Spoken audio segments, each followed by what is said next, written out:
দর্শক, আপনাদের সবাইকে আমন্ত্রণ জানাচ্ছি আমাদের সাপ্তাহিক আয়োজনে সংসদীয় ধারা জাতীয় বিতর্ক প্রতিযোগিতা বিএসবি ক্যামব্রিয়ার নির্বাচনী বিতর্ক অনুষ্ঠানের আজকের প্রতিযোগিতায় আমাদের আজকের বিষয় নির্ধারিত হয়েছে এই সংসদ মনে করে যে মহাজোট সরকার নির্বাচন ইশতেহার বাস্তবায়নে সফল হয়েছে।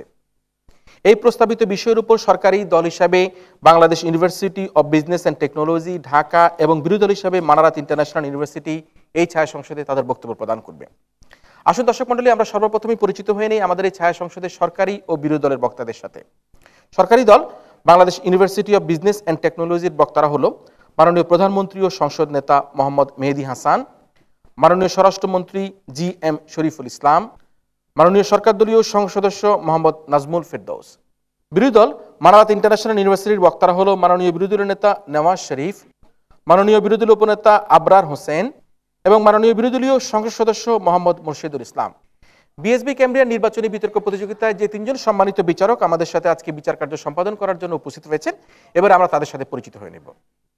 আমাদের সাথে সম্মানিত বিচারক হিসেবে উপস্থিত রয়েছেন জামিল আহমেদ, প্রধান নির্বাহী জার্নালিজম ইনস্টিটিউট, ব্র্যাক বিশ্ববিদ্যালয়।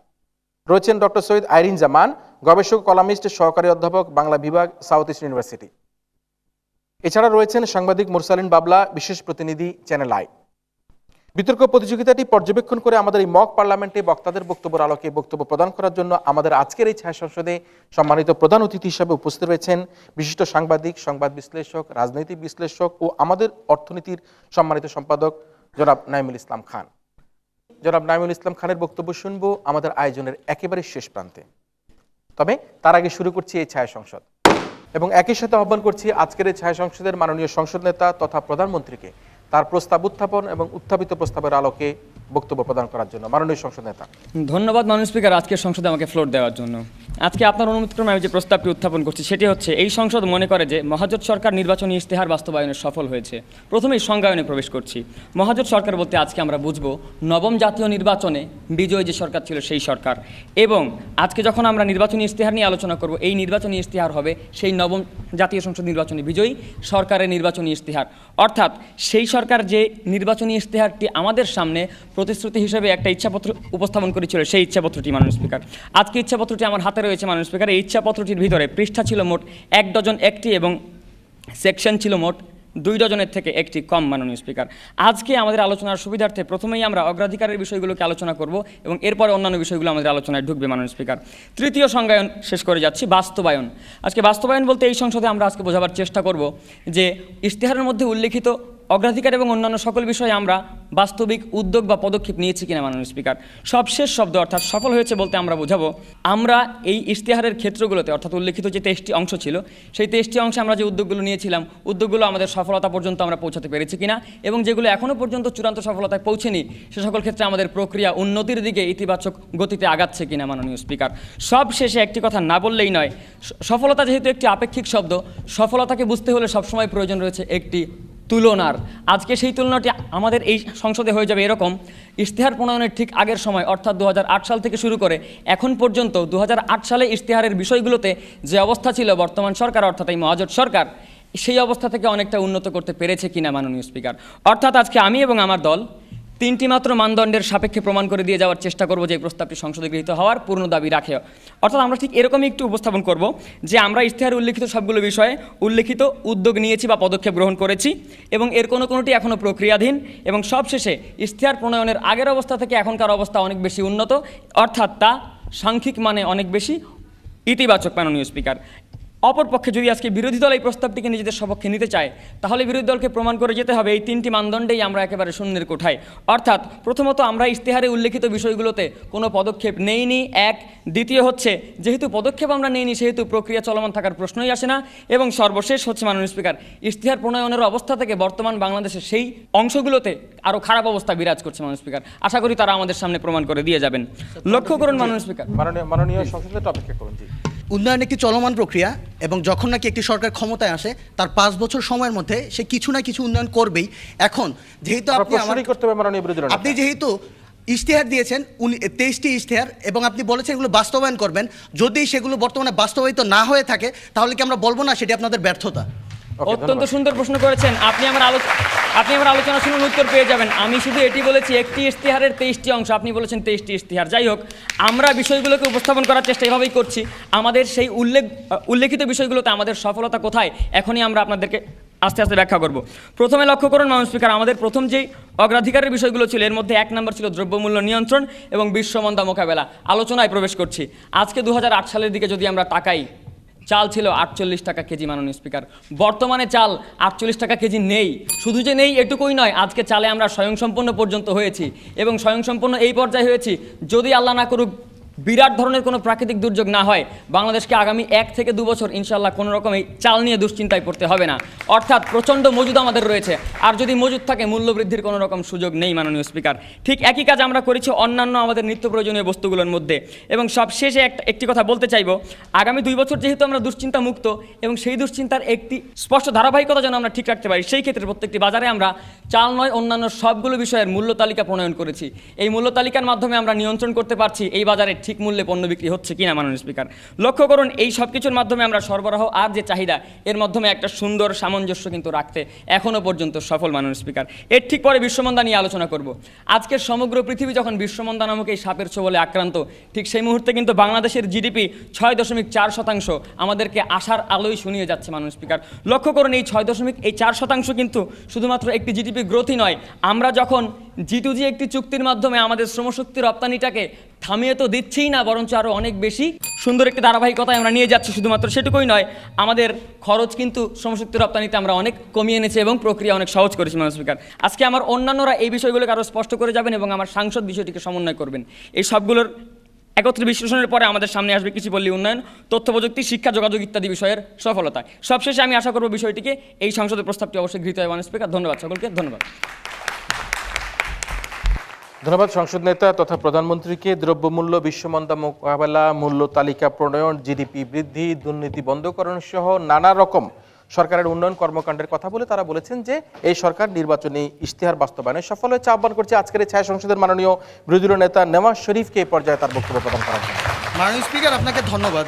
মাননীয় স্পিকার, লক্ষ্য করুন, আজকে আপনার অনুমতি নিয়ে মাননীয় প্রধানমন্ত্রী যে প্রস্তাবটি উত্থাপন করলেন, প্রস্তাবটি হচ্ছে মহাজোট সরকার তার নির্বাচনী ইশতেহার পূরণে সফল হয়েছে, বাস্তবায়নে সফল হয়েছে।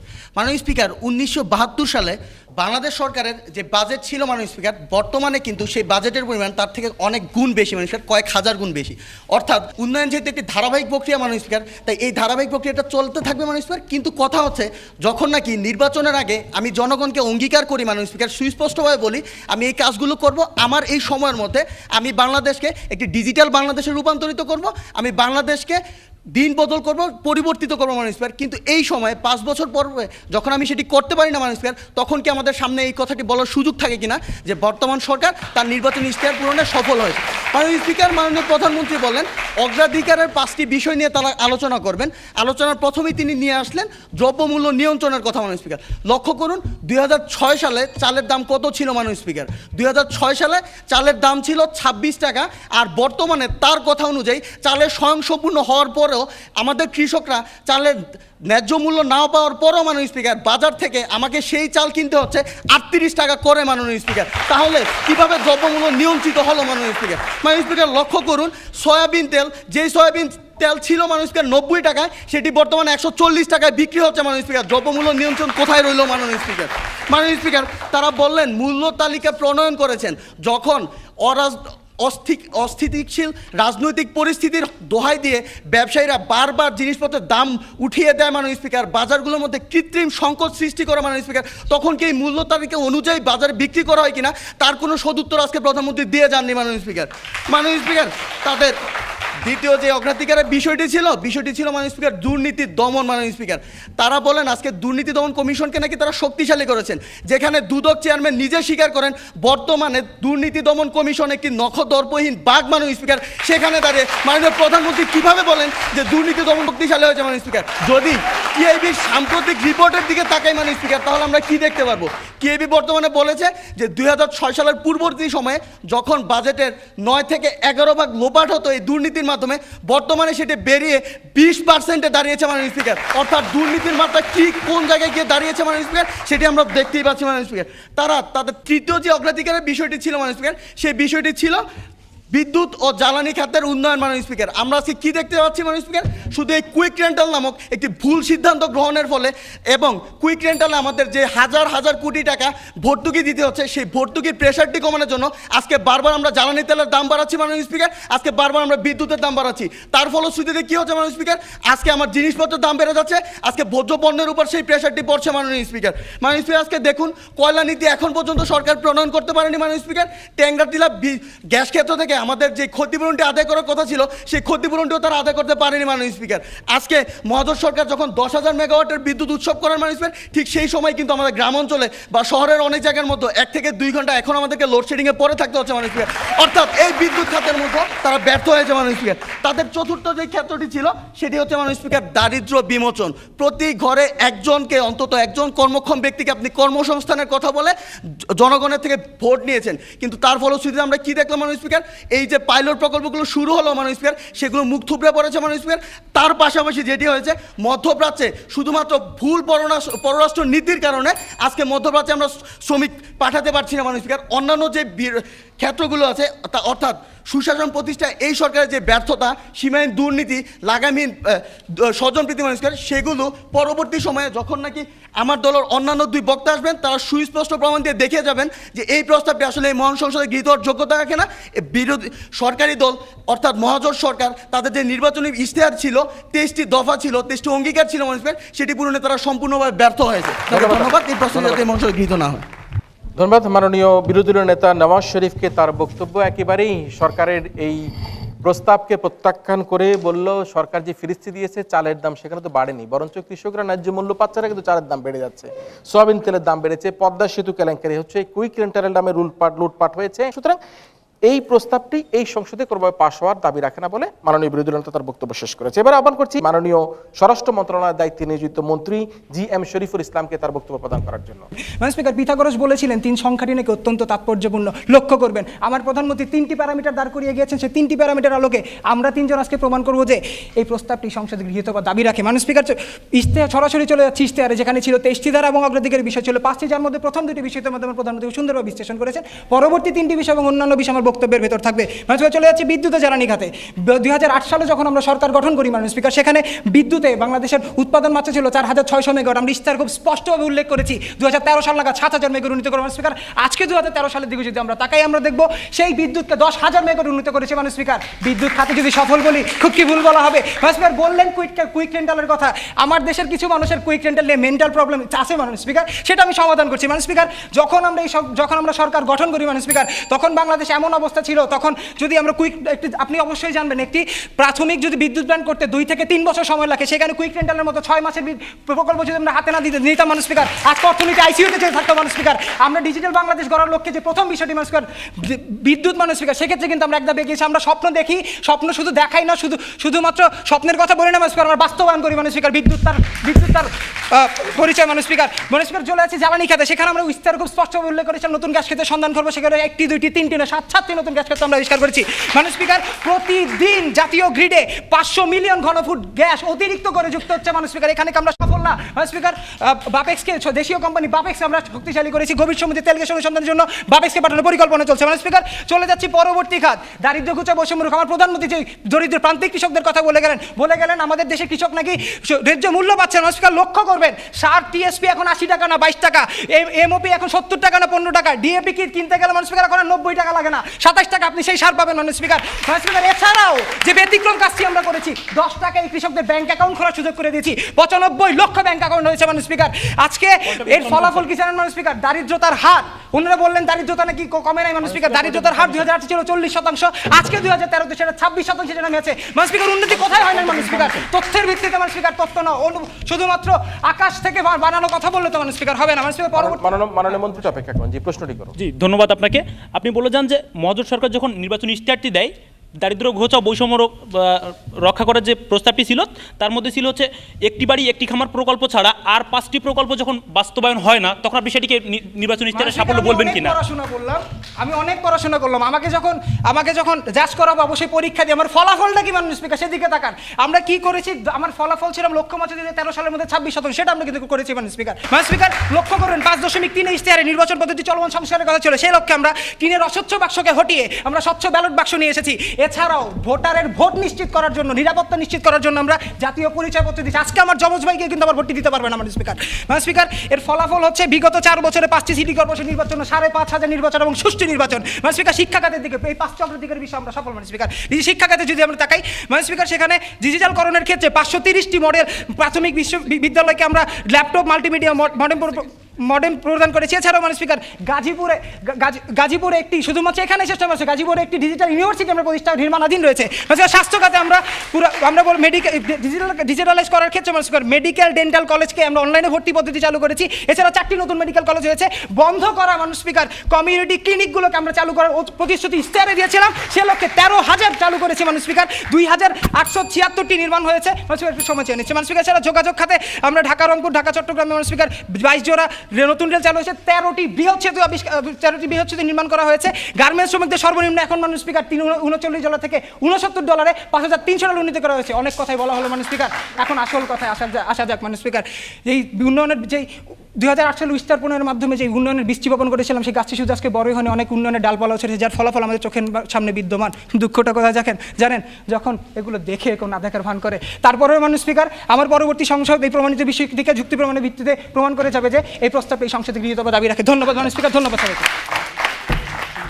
এবার আহ্বান করছি মাননীয় বিরোধী দলীয় উপনেতা আবরার হোসেনকে এই পর্যায়ে তার বক্তব্য প্রদান করার জন্য। মাননীয় স্পিকার, আপনার পূর্ণ অনুমতিক্রমে এই স্যার সংসদে মাননীয় প্রধানমন্ত্রী কর্তৃক যে প্রস্তাবটি উপস্থাপিত হয়েছে, প্রস্তাবটি ছিল মহাজোট সরকার নির্বাচনী ইশতেহার বাস্তবায়নে সফল হয়েছে। মাননীয় স্পিকার, আজকে তারা 5টি অগ্রাধিকার বিষয়ের কথা বললেন।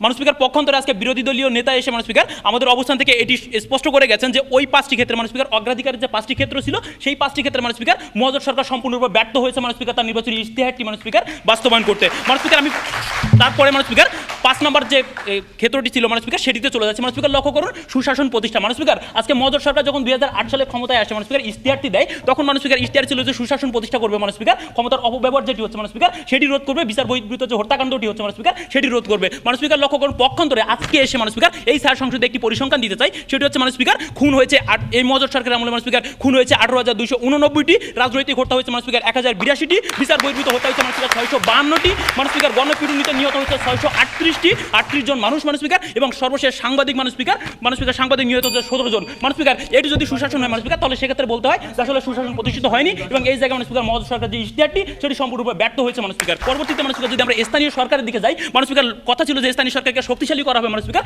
বিকেন্দ্রীকরণ করা হবে মাননীয় স্পিকার। পক্ষান্তরে লক্ষ্য করুন মাননীয় স্পিকার, আজকে আমরা স্থানীয় সরকারের বিকেন্দ্রীকরণ দেখিনি মাননীয় স্পিকার। মাননীয় স্পিকার, পক্ষান্তরে আজকে স্থানীয় সরকার এবং কেন্দ্রীয় সরকারের মধ্যে কোনো তফাৎ মাননীয় স্পিকার আমরা লক্ষ্য করিনি। আজকে মাননীয় স্পিকার স্থানীয় সরকার কেন্দ্রীয় সরকারের ভূমিকা পালন করছে, এবং সেখানে মাননীয় স্পিকার কেন্দ্রীয় সরকার স্থানীয় সরকার জায়গাটি নিয়ে নিয়েছে মাননীয় স্পিকার, এবং সেক্ষেত্রে মাননীয় স্পিকার স্থানীয় সরকার যে প্রস্তাবটি সেটি সম্পূর্ণরূপে ব্যর্থ মাননীয় স্পিকার। মাননীয় স্পিকার, পরবর্তীতে যোগাযোগ এবং ভৌত কাঠামোতে চলে আসি মাননীয় স্পিকার, তারা বলেছেন যে উদ্যোগ গ্রহণ হচ্ছে কিনা। মাননীয় স্পিকার, একটি কথা বলতে চাই, সেটি হচ্ছে পরিকল্পনায় শুরু এবং ভিত্তির প্রস্তরায় যদি মাননীয় স্পিকার অগ্রগতিটি শেষ হয়ে যায়, তাহলে মাননীয় স্পিকার সেটি আসলে ইশতেহারের বাস্তবায়ন কিনা। মাননীয় স্পিকার লক্ষ্য করুন, আজকে পদ্মা সেতু হয়নি মাননীয় স্পিকার, আজকে টানেল নির্মাণ হয়নি, এশিয়ান রেলের সাথে সংযোগই হয়নি মাননীয় স্পিকার, আজকে নদী খনন, গভীর সমুদ্র বন্দর নির্মাণ।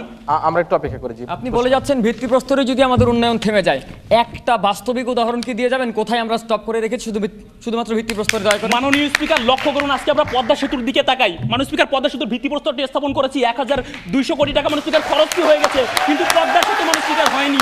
এটি আমাদের সামনে সবচেয়ে বড় প্রশ্ন মাননীয় স্পিকার। যোগাযোগ এবং ভৌত কাঠামোতে মাননীয় স্পিকার এই মহাজোট সরকার যে নির্বাচনী ইশতেহার সেটি সম্পূর্ণরূপে ব্যর্থ হয়েছে মাননীয় স্পিকার। মাননীয় স্পিকার, তাদের সড়ক খাতের কথা বললেন মাননীয় স্পিকার, 5 বছরের 9টি মহাসড়ক 4 লেনে উন্নীত করার কথা ছিল মাননীয় স্পিকার, তারা সেটি করতে পারেননি। 96টি প্রকল্পের মাননীয় স্পিকার 66টি মাননীয় স্পিকার আমরা যদি একটু লক্ষ্য করি, সেই 66টি মেয়াদ শেষ হওয়ার পর মাননীয় স্পিকার 50%-এরও কাজ উন্নয়ন হয়নি মাননীয় স্পিকার। মাননীয় স্পিকার, নতুন মহাসড়কের নির্মাণের কথা তো আর বললাম না। এই জায়গা থেকে মাননীয় স্পিকার মহাজোট সরকার যে নির্বাচনী ইশতেহার সেটি সম্পূর্ণরূপে ব্যর্থ হয়েছে মাননীয় স্পিকার। মাননীয় স্পিকার, পরবর্তীতে আমরা লক্ষ্য করুন, ধর্মীয় সংখ্যালঘুদের এবং অনুন্নত সম্প্রদায়ের উপর নির্যাতন বন্ধ করার কথা ছিল মাননীয় স্পিকার। মাননীয় স্পিকার, লক্ষ্য করুন, একটি পরিসংখ্যান দিতে চাই, সেটি হচ্ছে মাননীয় স্পিকার, আজকে ধর্মীয় সন্ত্রাস কমানোর কথা থাকলেও রামু, উখিয়া মাননীয় স্পিকার এবং পটিয়ার ঘটনাগুলো মাননীয় স্পিকার আমরা যদি একটু দেখি, তাহলে মাননীয় স্পিকার সেটি মিডিয়াতে স্পষ্টভাবে এসেছে, সেটি হচ্ছে নো পয়েন্ট। সেটি হচ্ছে মানুষ স্পিকার আজকে প্রত্যেকটি জায়গায় মানুষ স্পিকার সরকারি দলের যে হস্তক্ষেপ অর্থাৎ মানুষ স্পিকার সরকারি দলের সদস্যদের যে সরাসরি জড়িত থাকার প্রমাণ সেটি মানুষ স্পিকার আজকে প্রমাণিত এবং সেই জায়গা থেকে মানুষ স্পিকার এটি সম্পূর্ণরূপে ব্যর্থ হয়েছে মানুষ স্পিকার পরবর্তীতে গণমাধ্যমের স্বাধীনতার কথা আসে মানুষ স্পিকার তথ্য আইন 2009 থাকার পর মানুষ স্পিকার কেন আমরা আইসিটি অ্যাক্ট করলাম মানুষ স্পিকার 2013-তে এসে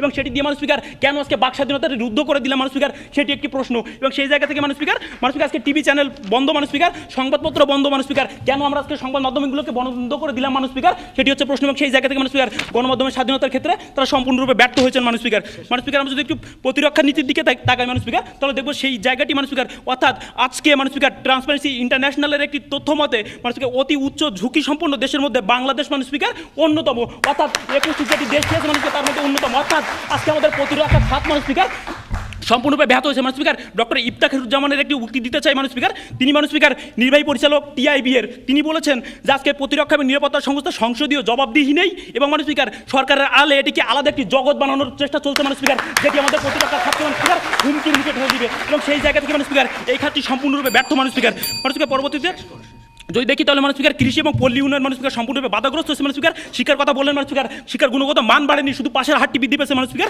দলীয়করণ এবং সন্ত্রাসমুক্ত হয়নি শিক্ষাঙ্গন আজকে মানুষ স্পিকার লক্ষ্য আজকে শিক্ষকদের বেতন কাঠামো করা হয়নি স্বতন্ত্র বেতন কাঠামো করার কথা থাকলে সেটি হয়নি মানুষ স্পিকার পরবর্তীতে মানুষ স্পিকার অতিরিক্ত ভর্তি ফি আদায় করছে মানুষ স্পিকার কোচিং বাণিজ্য বন্ধ হয়নি মানুষ স্পিকার এবং সর্বোপরি হাইকোর্টের নির্দেশ থাকার পরও মানুষ স্পিকার নোট বই আজকে বাজারে 6 লাভ হয়ে আছে মানুষ স্পিকার এটি প্রমাণ করে যে আসলে নির্বাচনী ইশতেহার সেটি তারা সম্পূর্ণরূপে ব্যর্থ হয়েছে তাই মানুষ স্পিকার এই প্রস্তাবটি যাতে মন সংসদে গৃহীত না হয় তার দাবি জানাচ্ছি ধন্যবাদ মানুষ স্পিকার ধন্যবাদ সবাইকে আমরা ফিরে আসছি সরকারি দলের দিকে আহ্বান করছি মাননীয় সদস্য সরকারি দলের মোহাম্মদ নাজমুল ফেরদৌসকে তার বক্তব্য প্রদান করার জন্য। মাননীয় স্পিকার আজকে আমাদের প্রধানমন্ত্রী কর্তৃক যে প্রস্তাবটি এসেছে সেটা হচ্ছে মহাজোট সরকার নির্বাচনী ইশতেহার বাস্তবায়নে সফল হয়েছে। মাননীয় স্পিকার আমার প্রধানমন্ত্রী এখানে সুস্পষ্টভাবে তার সংজ্ঞায়নে বলে গিয়েছেন যে আমরা তার উদ্যোগ নিয়েছিলাম কিনা আমরা সেই প্রক্রিয়াটি চলমান রেখেছি কিনা এবং সেই এটা আগের অবস্থা থেকে বর্তমান অবস্থার উন্নতি হয়েছে কিনা এই জায়গাগুলো আমরা বলার পরে আমরা সেই জায়গাগুলোকে দেখে গেছি যে আসলেই আমাদের কাজগুলো সেইভাবে উদ্যোগ গ্রহণ করা হয়েছে চলমান প্রক্রিয়া এবং আমরা আগের অবস্থা থেকে উন্নতি করছি অথচ তারা আজকে যে জায়গাগুলো দেখে যাচ্ছে তা একটু আগের অবস্থা থেকে যে আমাদের অবস্থা খারাপ হয়েছে তা কিন্তু একটু জায়গা দেখে যায়নি শুধুমাত্র দেখে গেছে যে আমরা আসলে করছি না কিন্তু আগের অবস্থা থেকে যে উন্নতি হচ্ছে এবং যেটা চলমান প্রক্রিয়া সেই জিনিসটা কিন্তু তারা যে সেটা যে চলমান প্রক্রিয়া সেই জিনিসটা তারা যে দেখিয়ে যেতে পারেনি যে এটা আসলে চলমান প্রক্রিয়া বন্ধ হয়ে গেছে।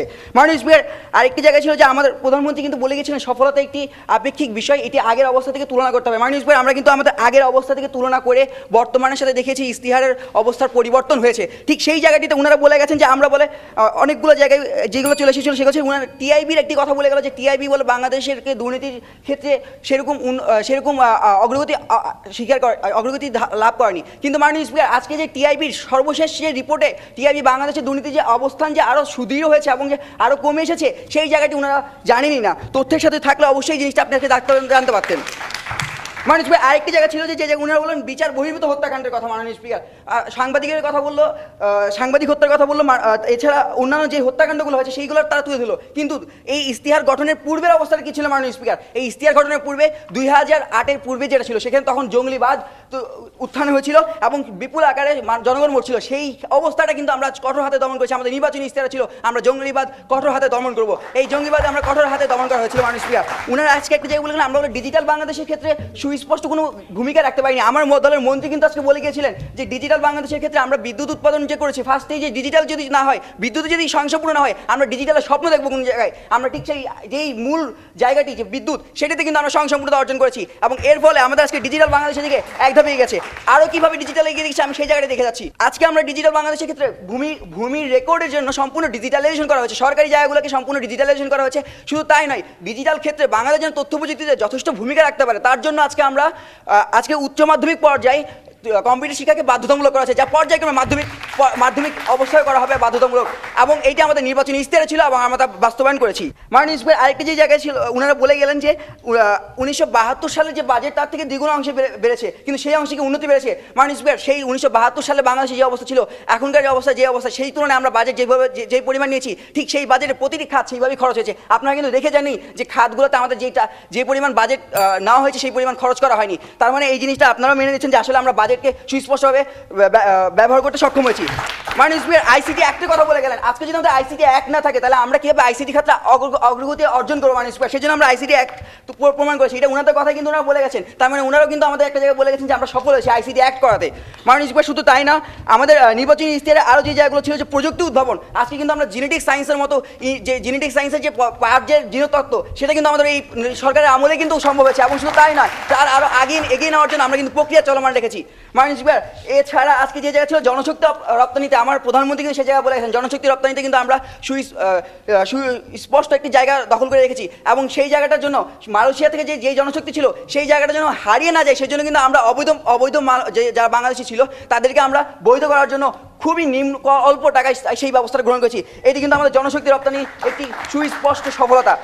শুধু এছাড়াও না, আমাদের আজকে আমাদের যেই জায়গাগুলো সুস্পষ্টত প্রমাণ সেগুলো হচ্ছে আমরা কুইক রেন্টাল করার ফলে বিদ্যুতের যে উন্নয়ন হয়েছে, এর ফলে এখন কিন্তু আমরা রূপপুর পারমাণবিক কেন্দ্র স্থাপন করেছি। শুধু এই না, আমরা আজকে আমাদের সর্বোপরি যে জায়গাগুলো ছিল সেই সব জায়গাগুলো কিন্তু দেখে গেছি তথ্য এবং যুক্তিভিত্তিতে, কিন্তু ওনারা সেই জায়গাগুলো একবার দেখে জানি যে আগের অবস্থা থেকে আমাদের অবস্থা উন্নতি হয়নি, আমাদের অবস্থার চলমান প্রক্রিয়া নয় এবং আমরা কোনো বিষয়ে উদ্যোগ নিইনি। সুতরাং ওনারা এই যেমন দেখে যাবেন, সেটা আমি মাননীয় স্পিকার আশা করি যে এই সংসদ আজকের যে প্রস্তাব মহাজোট সরকার নির্বাচনী ইশতেহার বাস্তবায়নে সফল হয়েছে সেটি যেন গৃহীত হয় এই সংসদে। ধন্যবাদ সকলকে। ধন্যবাদ মাননীয় সদস্যকে। আহ্বান করছি আমাদের এই পর্যায়ে আমাদের প্রথম পর্বের সর্বশেষ বক্তা মাননীয় বিরোধী দলীয় সদস্য মোহাম্মদ মোর্শেদুল ইসলামকে তার বক্তব্য প্রদান করার জন্য।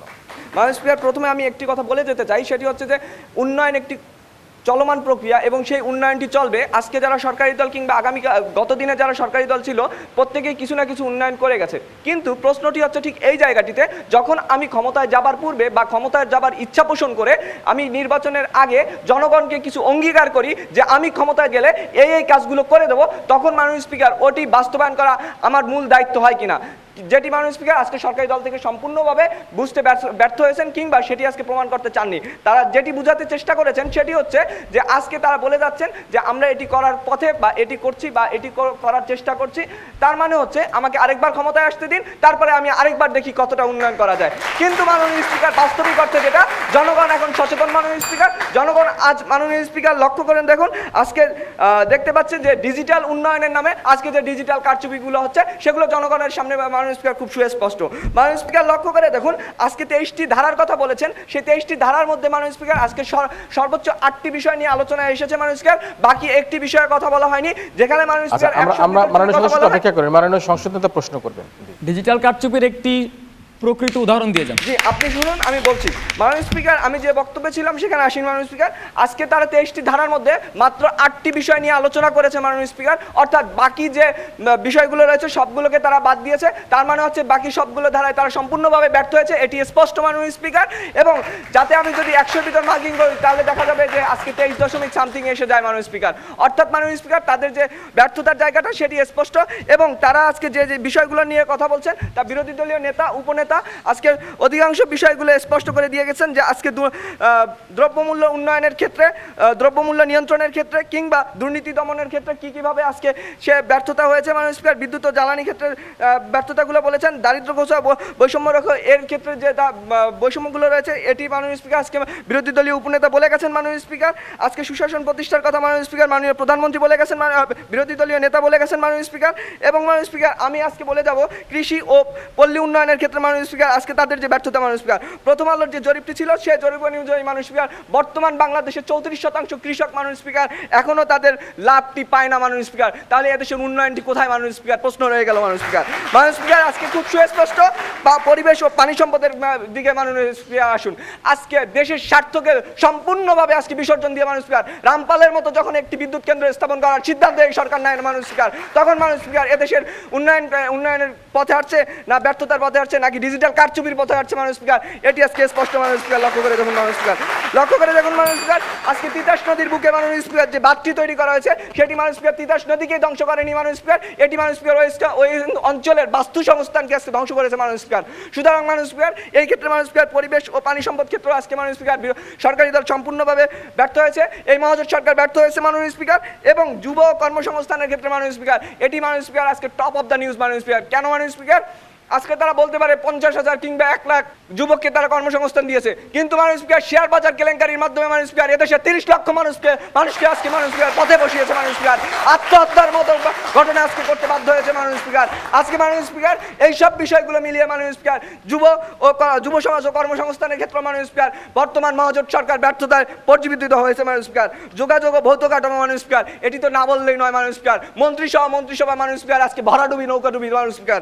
আজকে মাননীয় স্পিকার লক্ষ্য করে দেখুন, আজকে যখন ধর্মীয় সংখ্যালঘু অনুন্নত সম্প্রদায় এবং অনাগ্রসর বাংলাদেশের কথা বলছে মাননীয় স্পিকার, এই ধর্মীয় সম্প্রদায়ের বিরুদ্ধে মাননীয় স্পিকার 3 ডিসেম্বর 2013 প্রথম আলোর পত্রিকার উদ্ধৃতি দিচ্ছি মাননীয় স্পিকার। সর্বশেষ বগুড়ার শাহজালালপুরে মাননীয় স্পিকার সংখ্যালঘু নির্যাতনের প্রতিবাদে যুবলীগ নেতার বিরুদ্ধে বিক্ষোভ হয় মাননীয় স্পিকার। অর্থাৎ মাননীয় স্পিকার সংখ্যালঘুদের যে নির্যাতন সেটিও প্রতীয়মান মাননীয় স্পিকার। রামুর হামলা এবং অন্যান্য প্রতিটি হামলায় মাননীয় স্পিকার আজকে সরকারি দলের ইন্ধন সুস্পষ্ট মাননীয় স্পিকার। তাই মাননীয় স্পিকার সর্বশেষ একটি কথা বলতে চাই মাননীয় স্পিকার, দিন বদলের যে ইশতেহারটির কথা বলেছিলেন 2008 সালে মাননীয় স্পিকার জনগণকে শুনিয়েছিলেন, সেই ইশতেহারটি মাননীয় স্পিকার ডিজিটাল নাম পরিবর্তনের ইশতেহার হয়েছে, কখনো ছাত্র সন্ত্রাস পরিবর্তনের ইশতেহার হয়েছে, কখনো এজেন্ডা বাস্তবায়নের ইশতেহার হয়েছে। তাই মাননীয় স্পিকার 5 বছরের সীমাহীন দুর্নীতি, ডিজিটাল কারচুপি, ডিজিটাল ঝুনঝুনি মার্কার যোগাযোগ ব্যবস্থা কিংবা ট্রেনের কালো বিড়ালে চলে মাননীয় স্পিকার আজকের এই সংসদে এই প্রস্তাবটি গ্রহণযোগ্যতা রাখে না। তাই মাননীয় স্পিকার ধন্যবাদ সকলকে। ধন্যবাদ আপনাকে। আমরা বুঝতে পারছি যে একেবারেই ক্ষিপ্ততার সাথে সবশেষে রেলের কালো বিড়াল দিয়ে শেষ করেছেন। 34 ভাগ কৃষক এখনো তাদের ন্যায্য দাম পাচ্ছে না। রামপালে বিদ্যুৎ নিয়ে যে ষড়যন্ত্র করছে, শেয়ার বাজার কেলেঙ্কারি, নানা উদাহরণ দিয়েছেন। আমরা এবারে আমাদের এই পর্যায়ের যুক্তি খণ্ডনে বক্তব্য শুনবো এবং যুক্তি খণ্ডন পর্বে আমি সর্বপ্রথম আহ্বান করব মাননীয় বিরোধী দলের নেতাকে পুনরায় 2 মিনিট তার বক্তব্য উপস্থাপন করার জন্য। মাননীয় স্পিকার, দ্বিতীয়বারের মতো সুযোগ করে দেওয়ার জন্য আপনাকে ধন্যবাদ। মাননীয় স্পিকার, সরকারি দল আজকে শিক্ষাক্ষেত্রে উন্নতির কথা বলেছেন, ডিজিটাল বিশ্ববিদ্যালয়ের কথা বলেছেন, কিন্তু যেটি বলেননি সেটি হচ্ছে ছাত্রলীগের সীমাহীন সন্ত্রাসের কথা মাননীয় স্পিকার। এবং সেই সন্ত্রাসের শিকার হয়ে আজকে রাজশাহী বিশ্ববিদ্যালয়, জাহাঙ্গীরনগর বিশ্ববিদ্যালয়, ঢাকা বিশ্ববিদ্যালয় মতো পাবলিক বিশ্ববিদ্যালয়গুলোর মধ্যে শিক্ষাক্ষেত্রে যে বাধা সৃষ্টি হচ্ছে সেটির কথা বলেননি মাননীয় স্পিকার। তারা যেটি বলেননি সেটি হচ্ছে মাননীয় স্পিকার পিএসসি থেকে শুরু করে জেএসসি, এসএসসি, এইচএসসি প্রতিটি লেভেলে প্রশ্নপত্র ফাঁসের মাধ্যমে আজকে যে মেধাহীন করা হচ্ছে আমাদের যুব সমাজকে, আমাদের শিক্ষার্থী সমাজকে, তার কথা বলেননি মাননীয় স্পিকার। মাননীয় স্পিকার, তারা স্বাস্থ্যক্ষেত্রের কিছু উন্নয়নের কথা বলেছেন, কিন্তু যেটি বলেননি সেটি হচ্ছে আজকে টেন্ডারবিহীনভাবে শুধুমাত্র নিজের দলের লোকদেরকে কাজ পাইয়ে দেওয়ার জন্য উপজেলার স্বাস্থ্য প্রশাসনের মধ্যে নিম্নমানের ওষুধ সরবরাহ করছে তাদের দলের লোকজন মাননীয় স্পিকার, এবং আমার দেশের স্বাস্থ্যহীন হয়ে পড়ছে এবং ঝুঁকির মধ্যে আছে অনেক লোকজন মাননীয় স্পিকার। মাননীয় স্পিকার, তারা কর্মক্ষেত্রের উন্নয়নের কথা বলেছেন, অনেক কর্মক্ষেত্র সৃষ্টির কথা বলেছেন, কিন্তু যেটি বলেননি সেটি হচ্ছে এই সরকার আসার পরে বাংলাদেশে 2000 গার্মেন্টস বন্ধ হয়ে গিয়েছে মাননীয় স্পিকার। এফবিসিসিআই সভাপতি নিজেই স্বীকার করেছেন বর্তমানে বাংলাদেশে বিদেশি বিনিয়োগ নেই এবং বিদেশি বিনিয়োগের কোনো পরিবেশও নেই মাননীয় স্পিকার। মাননীয় স্পিকার, লক্ষ্য করুন, তারা বলেছেন বাজেটের ব্যবহার, তারা যখন বাজেটের প্রতিটি ক্ষেত্রে সুস্পষ্ট ব্যবহারের কথা বলেন, ঠিক সেই সময় টিআইবি থেকে বলা হয় যে বাজেটকে লম্বা করা হয়েছে কারণ নিজের দলের লোকদের পেট ভরানোর জন্য মাননীয় স্পিকার, জনগণের উপকারের জন্য বাজেট ব্যবহার করার জন্য না মাননীয় স্পিকার। তারা আইসিটি অ্যাক্টের কথা বলেছেন মাননীয় স্পিকার, কিন্তু আমরা যখন সেই আইসিটি অ্যাক্টের মধ্যে দেখি বিনা ওয়ারেন্টে যে কাউকে অ্যারেস্ট করার ক্ষমতা মাননীয় স্পিকার, এবং সেই সাথে দেখি আমাদের অতীতে কিছু উদাহরণ, কিছু চ্যানেলকে সরকার বিরোধী বলে বন্ধ করে দেওয়ার উদাহরণ মাননীয় স্পিকার, তাহলে এই অ্যাক্টটি কি আসলে জনগণের স্বার্থে, দেশের স্বার্থে করা হয়েছে না বিরোধী দলকে দমন করার জন্য করা হয়েছে সেই সম্পর্কে কিছু বলেনি মাননীয় স্পিকার। মানবাধিকারের উন্নয়নের কথা বলা হয়েছিল মাননীয় স্পিকার, কিন্তু মানবাধিকার কর্মী আদিলুর রহমানকে শুধুমাত্র 5ই মের যে ঘটনা সেই সম্পর্কে তথ্য প্রকাশ করার জন্য বিনা ওয়ারেন্টে অ্যারেস্ট করা হয়েছে মাননীয় স্পিকার, কোনো চার্জ গ্রহণ করার পূর্বেই মাননীয় স্পিকার।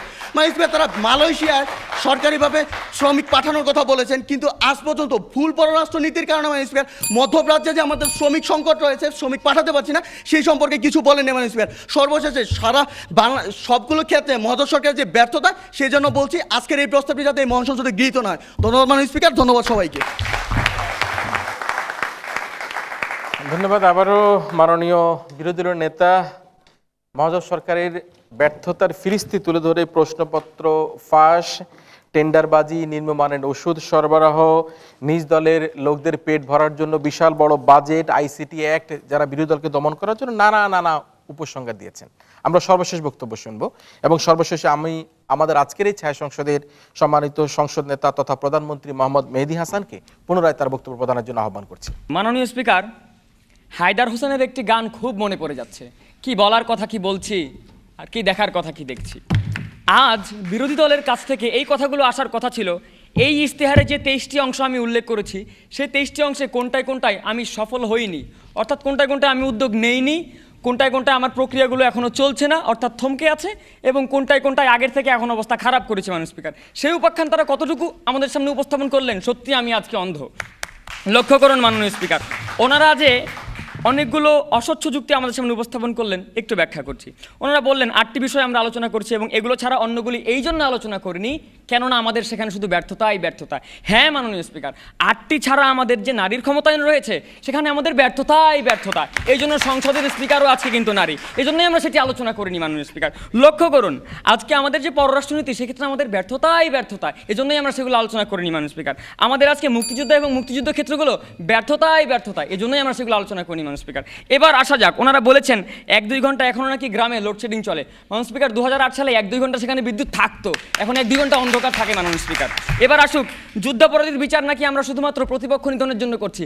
আমি এই সংসদে দাঁড়িয়ে বলে যাচ্ছি, আগামীকাল যদি প্রমাণের সাপেক্ষে প্রমাণিত হয়, সত্য হিসাবে প্রমাণিত হয়, আমি নিজেও যুদ্ধাপরাধী, আমি হাতকড়া পড়তে প্রস্তুত রয়েছি মাননীয় স্পিকার। এই বিচার কতটুকু স্বাধীন আপনারা সে সময় বুঝতে পারবেন। লক্ষ্য করুন ওনারা আমাদেরকে বলে গেছেন যে পদ্মা সেতু শুধুমাত্র ভিত্তিপ্রস্তরেই থেমে গেছে। পদ্মা সেতু ভিত্তিপ্রস্তরে থেমে গিয়ে থাকলেও প্রকৃতপক্ষে সত্য হচ্ছে তা থেমে যায়নি। এই পাশে এবং ওই পাশে অনেকগুলো স্থাপনা হয়েছে, গেলেই দেখতে পাবেন। পদ্মা সেতু যদিও মেনে নেই যে থেমে গেছে, কর্ণফুলী সেতু কিন্তু আজকে ওটার উপর দিয়ে গাড়ি চলে মাননীয় স্পিকার। এই সফলতা তো ওনারা দেখবেন না, কারণ সরকারের ভুল ধরার চশমাদের চোখে পড়ে আছেন মাননীয় স্পিকার। সব শেষে লক্ষ্য করুন, শিক্ষাক্ষেত্রে আমাদের উন্নতিকে ওনারা আটকাতে গিয়ে বললেন নোট বই নাকি এখনো বাজারে। অবশ্যই নোট বই বাজারে, কিন্তু মাননীয় স্পিকার জানুয়ারি মাসের 1 তারিখে ক্লাস 1 থেকে 9 পর্যন্ত সব ছাত্রদের হাতে আমাদের পাঠ্য বইও চলে যায়, সেগুলো কিন্তু তারা দেখেন না, কেননা সেগুলো আমাদের ব্যর্থতাই ব্যর্থতা মাননীয় স্পিকার। এবার আসা যাক টিভি চ্যানেল। হ্যাঁ, কিছু টিভি চ্যানেল আমাদের বন্ধ করতে হয়েছে মাননীয় স্পিকার। আমরা টিভি চ্যানেলকে অবাধ তথ্যের স্বাধীনতা দিয়েছিলাম, অবাধ তথ্য প্রবাহের স্বাধীনতা, অবাধ মিথ্যা প্রবাহের স্বাধীনতা দেই নাই মাননীয় স্পিকার। আজকে যখন আমার নিজের টিভি চ্যানেল যদি কোনোটা থেকে থাকে, অবাধ মিথ্যা প্রবাহ যখন সেখানে থাকবে, আমি নিজ হাতে সেটা ট্রান্সমিটার খুলে নিয়ে যাবো মাননীয় স্পিকার। এটাই সুশাসন, এটাই সততা, এটাই সরকারের রাষ্ট্র পরিচালনা। আজকে সরকার দলে যদি ওনারা থাকতেন আমাদের এই এতগুলো সফলতাকে উপেক্ষা করতে পারতেন না মাননীয় স্পিকার। আজকে ছাত্রলীগের সন্ত্রাসকে বললেন, কিন্তু বিশ্বজিৎ হত্যায় ছাত্রলীগরাই যে আবার আক্রান্ত হলো, আমরা যে আটকে ফেললাম, এগুলোকে তারা দেখলেন না। সবশেষে বলতে চাই, সফলতার সবগুলো দিককে বিবেচনা করলে আজকে এই প্রস্তাবটি সংসদে গৃহীত হওয়ার পূর্ণ দাবি রাখে। যদিও কিছু ত্রুটি ছিল, সেই ত্রুটিগুলো অবশ্যই সংশোধনযোগ্য। আমরা মানুষ নিয়ে কথা বলছি, কম্পিউটার মেশিন নয় যে ঠিক অথবা ভুল বোঝে। ধন্যবাদ মাননীয় স্পিকার, ধন্যবাদ সকলকে। ধন্যবাদ সংসদ নেতাকে। কিছুটা আত্মপক্ষ শুধরে তিনি বললেন যে আমরা তো মানুষ, আমরা কম্পিউটার নয়, আমাদের ভুল থাকতেই পারে, এবং সেই ভুলের কিছুটা দায়বদ্ধতা নিয়ে আজকের সরকারি দলের প্রতি আঙ্গুলি দিয়ে বলল তারা সরকারের সমালোচনার চশমা পরে আজকের এই সংসদে এসছে, সরকারের কোনো উন্নয়ন কর্মকাণ্ড তারা দেখতে পায়নি। আগে যে একটা সময় 1-2 ঘন্টা বিদ্যুৎ থাকতো, বাকি সময় বিদ্যুৎ থাকতো না, তারা কিন্তু সেটা দেখতে পারেনি বলে তারা বলেছে পদ্মা সেতুর ব্যাপারে তারা উল্লেখ করেছে, কিন্তু পদ্মা সেতু 2 পাড়ে যে পদ্মা সেতু নির্মাণের জন্য নানা স্থাপনা তৈরি করা হচ্ছে তারা চোখে দেখে না। তারা নোট বইয়ের কথা দেখছে, কিন্তু পাঠ্যপুস্তক যে আমরা জানুয়ারি মাসে বিতরণ করে দিই সেই বিষয়টা তারা দেখেনি। সবশেষে গণমাধ্যমের টেলিভিশন চ্যানেল বন্ধ করার প্রসঙ্গে এসে বলেছে যারা অন্যায় করবে সরকার বন্ধ করে দিবে, এবং সে অন্যায়ের জন্য তিনি বলেছেন যে যুদ্ধ অপরাধী তিনি নিজেও হয়ে থাকেন তাহলে তিনি নিজেও হাতকড়া পরবেন। আমরা ধন্যবাদ জানাই মাননীয় সংসদ নেতাকে তার বক্তব্যের জন্য। কিন্তু আমাদের এই আসরে এই ছায়া সংসদে আমরা এমন একজনকে প্রধান অতিথি পেয়েছি যিনি প্রতি রাতেই প্রতিদিনই কোনো না কোনো গণমাধ্যমে তার মতামত পেশ করেন, এবং তিনি জানান এই বাংলাদেশের উন্নতির বাধা কোথায়, তিনি জানান আমাদের উন্নতির জন্য কি করা দরকার, তিনি জানান আমাদের রাজনীতিতে প্রতিহিংসা যে চলছে সেই প্রতিহিংসা প্রতিরোধের জন্য আমাদের দুনেত্রীর এক সাথে বসে চা খাওয়া দরকার, দুনেত্রীর মধ্যে সুসম্পর্ক করা দরকার। সেই ব্যক্তিত্ব বিশিষ্ট সাংবাদিক জনাব নাঈমুল ইসলাম খান আমাদের সাথে। আমরা আমাদের আজকের এই প্রধান অতিথি যিনি এই তরুণ প্রজন্মের ছেলে মেয়েদের ভাবনাগুলো কথাগুলো শুনলেন, তাদের বক্তব্যের আলোকে এবার আহ্বান করছি সম্মানিত প্রধান অতিথি জনাব নাঈমুল ইসলাম খানকে তার বক্তব্য প্রদান করার জন্য। আজকের এই ছায়া সংসদের এই কার্যক্রমে অংশগ্রহণ করতে পেরে আমি অত্যন্ত আনন্দিত, সত্যি সত্যি আনন্দিত। এই অভিজ্ঞতাটা আমার অন্যান্য যত কাজই করি সেখানে কাজে লাগবে। আমি এখানে অনুষ্ঠানের যারা সরকারি দলের সদস্য এবং বিরোধী দলের সদস্য যারা অংশগ্রহণ করেছেন, আমি মোটামুটি কিন্তু বাংলাদেশের রাজনৈতিক আবহটা এখানে মোটামুটি পেয়েছি, কিন্তু পার্থক্যটা হচ্ছে যে এই বিতর্ক, এই আয়োজন আমাদের ভবিষ্যতের নেতা তৈরি করে, এজন্য আমাদের একটু বেশি আগ্রহ। আজকের যে বিষয়টা নিয়ে আলোচনা হয়েছে যে নির্বাচনী ইশতেহার বাস্তবায়নে সরকার সফল হয়েছে, সরকারি দল সফল হয়েছে, আমাদের এই ইশতেহারের অনেকগুলি অংশ আছে যে অংশগুলির ব্যাপারে সরকারের অগ্রাধিকারের ক্ষেত্রে আমরা অনেক সময় সন্দেহ প্রকাশ করেছি। যেমন ঢাকা চিটাগংয়ের 4 লেন সড়কটা নিয়ে এখানে কথা হয়েছে। আমরা যদি রিয়েলিস্টিক, আমরা যদি দেশের স্বার্থে সিদ্ধান্ত নিতাম, আমার ধারণা পদ্মা ব্রিজের প্রজেক্টের চাইতেও আমাদের গুরুত্বপূর্ণ প্রজেক্ট ছিল ঢাকা চিটাগংয়ের 4 লেন প্রজেক্ট। সেকেন্ড গুরুত্বপূর্ণ প্রজেক্ট ছিল ঢাকা ময়মনসিংহের 4 লেন প্রজেক্ট। এটা আমাদের অর্থনীতির জন্য সবচেয়ে জরুরি ছিল, অথচ এবং এটা করার জন্য যে রিসোর্স, এটা কিন্তু বাংলাদেশের ছিল, নিজেরই ছিল। কিন্তু পদ্মা ব্রিজের এই মরীচিকার পিছনে যে আমরা দৌড়ালাম, এতে সরকারের সবশেষে একটা বদনাম অর্জন করা ছাড়া জাতির জন্য কিন্তু তেমন কিছু আসে নাই।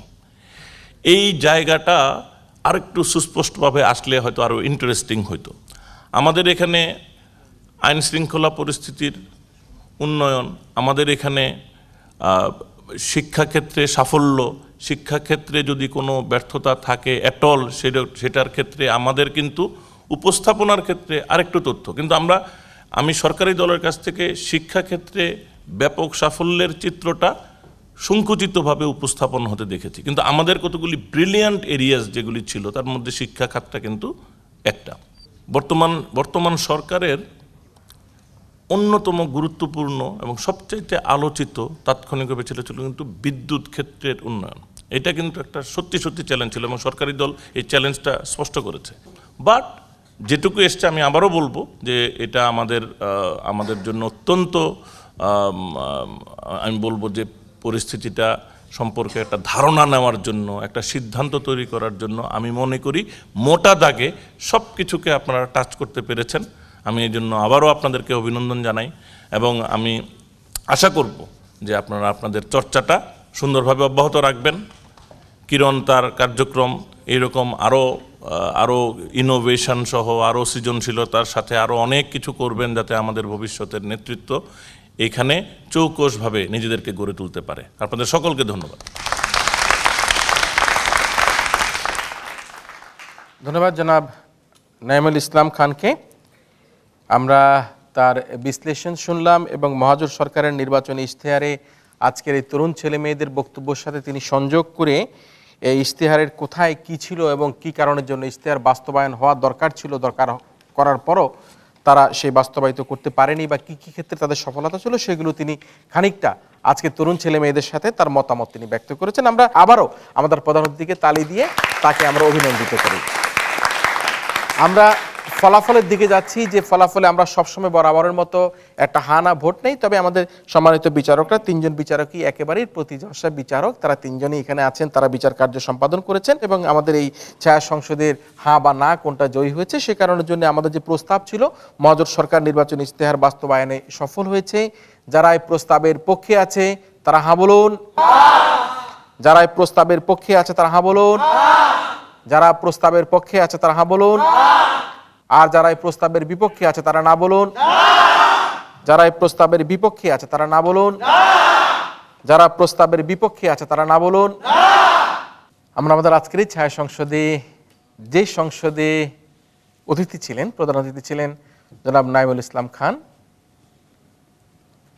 তার উপস্থিতিতে এই ছায়া সংসদে আমরা সম্মানিত বিচারকদের রায়ে দেখতে পাচ্ছি এই প্রস্তাবটি এই সংসদে গৃহীত হয়নি।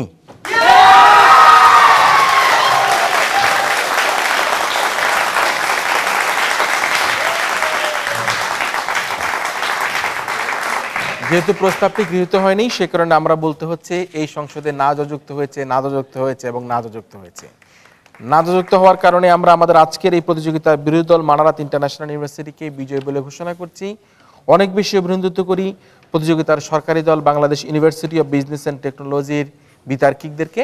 তারা তাদের চমৎকার তথ্য দিয়ে আমাদের এই প্রতিযোগিতাকে আরও বেশি তারা গুরুত্ব বহন করে নিয়ে এসেছে। ভবিষ্যতে আমাদের কার্যক্রমে তারা আবারও অংশগ্রহণ করবে এই আশাবাদ ব্যক্ত করে আমাদের আজকের এই ছায়া সংসদ এখানেই শেষ করছি।